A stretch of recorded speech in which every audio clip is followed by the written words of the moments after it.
Command দিবে সেই জাতি রাসূল তৈরি করেছেন। তারপরে এদেরকে নিয়ে তিনি জিহাদ করেছেন। এরপরে এই জাতির সামষ্টিক কালেকটিভ বৈশিষ্ট্য কি হলো উম্মতে মুহাম্মদের বৈশিষ্ট্য দেখেন।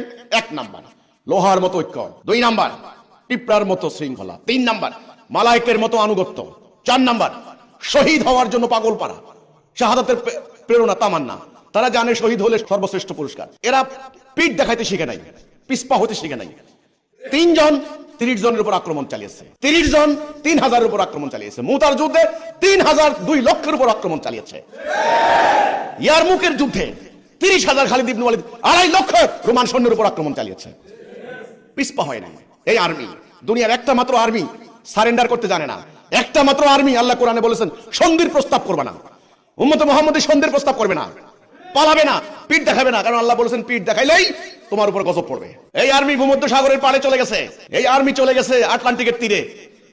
আল্লাহর কাছে বলছে আল্লাহ তোমার জমিন থাকলে আমি আল্লাহ তোমার দিন নিয়ে যাইতাম।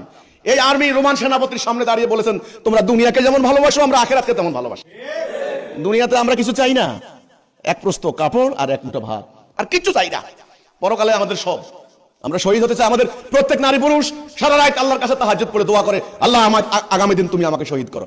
এই আর্মি রাসূলুল্লাহ তৈরি করেছেন। দুনিয়ার কোন সেনাপতি পেরেছে?